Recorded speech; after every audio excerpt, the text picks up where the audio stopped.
To create a rubric for an assignment that you're creating, go to Settings, and then come down to Score Entry and choose Rubric as the score, and hit Add Rubric, and then Add.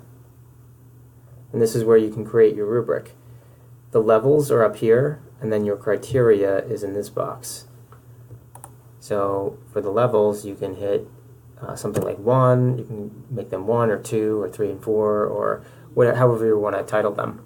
And let's say for this one, we want to just create something simple like grammar. So this will be your first box for your grammar criteria. And so we can have something like grammar is not good for number 1. To create a new box, come up here to the plus sign, and it'll create a new level.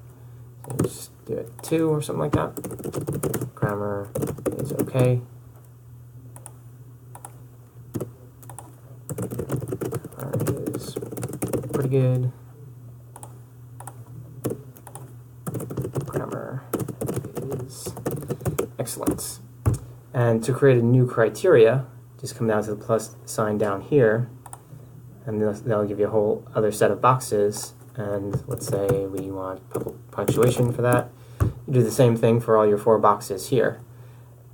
Once you've created all your boxes, it automatically gives you a max score for each criteria as 100, and it adds up to 200, but obviously you want to make it all add up to 100. So let's say you just have 2 criteria, you'll just make it 50 and 50.